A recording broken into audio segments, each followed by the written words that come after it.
Hi అండి, అందరికీ నమస్కారం. ఈరోజు మా కిచెన్లో ఒక వింత వస్తువు ప్రత్యక్షమైంది. అదేనండి సెల్ఫీ స్టిక్. ఇది ఎలా వాడాలో తెలియక దీన్ని ఎక్కడ పెట్టాలో అర్థం కాక మేమందరము పడుతున్న తిప్పలు చూస్తుంటే మీరు నవ్వు ఆపుకోలేరు. చూడండి, మేమందరము, నేను, సాజిద్, అనసు ఇంకా లైవ్లో నిలబడ్డాము. ఏదో పెద్ద ఇంటర్వ్యూకి రెడీ అయినట్టు సీరియస్ పరిచయం చేసుకుంటున్నాము. కానీ ఆ స్టిక్ వైపు చూస్తుంటేనే మాకు నవ్వు వస్తుంది. అది మా మాటలు వినట్లేదు. మేము దాన్ని ఎలా వాడాలో అర్థమవుతలేదు మాకు.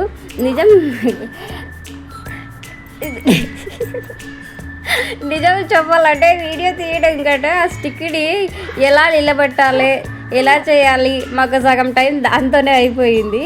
కొత్త వస్తువు కదా, ఆ మాత్రం కన్ఫ్యూజ్ ఉంటుంది. మా చిన్న ఫన్నీ ప్రయత్నం మీకు నచ్చితే లైక్ చేయండి, షేర్ చేయండి, సబ్స్క్రైబ్ చేయండి.